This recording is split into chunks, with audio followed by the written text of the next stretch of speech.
Hello there, Space Cats. This is just a little update on my Vincent and the Mermaid project.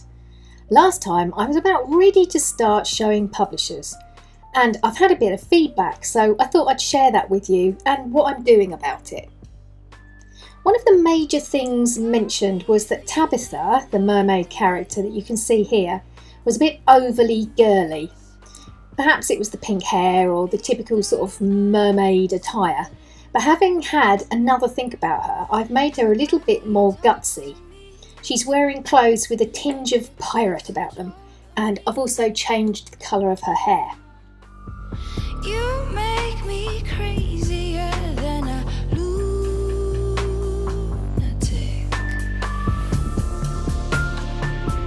Liberate, liberate, don't forget me that way. In fact, I thought quite a bit about the colour scheme. It needed to be both in touch with the sea colours but also stand out enough so that she's easily spotted in the pages where there are lots of other characters. I wanna eat you, so fresh. You know black swan, no, you refuse.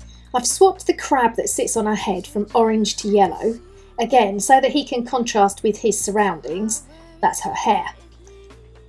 I really like this little crab. He has lots of character about him.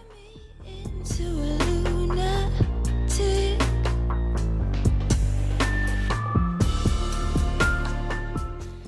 The other thing that came up was whether part of the narrative should examine a problem with the sea.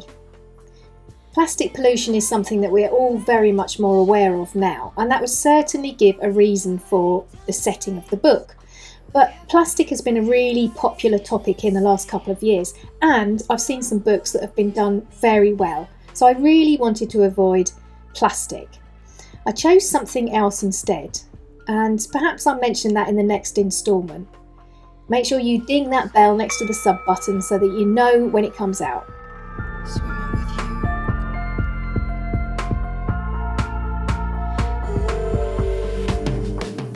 This series has been a bit randomly published due to the nature of producing a book. If you've always wanted to make a picture book, I've charted my way through the process in this series called Make a Picture Book, so you could binge watch that if you have enough tea and biscuits. I've also a comprehensive course that I made to walk you through step by step through the process that I use each time I make a book. It covers all sorts of things from making the first crucial decisions to pacing, making a dummy book, illustrating your pictures, and getting to grip with the tech. You also get some useful downloads like character profiles and creative writing prompts. I'll leave the links for both of these in the description box below.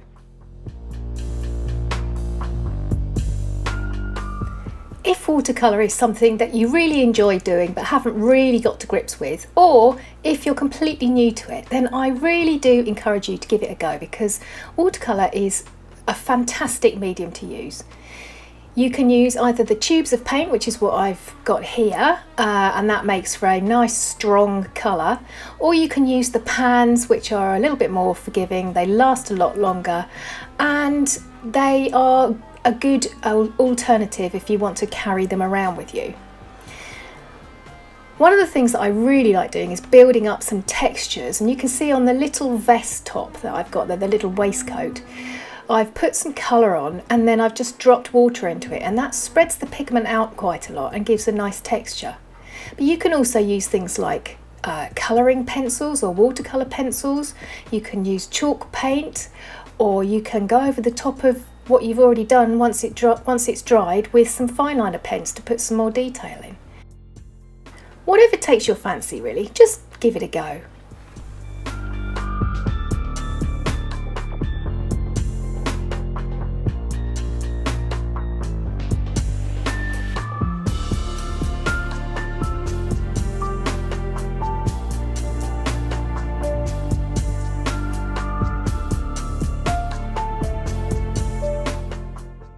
And when you're doing details like the eyes or the eyelashes, don't forget you can turn your page around to help yourself.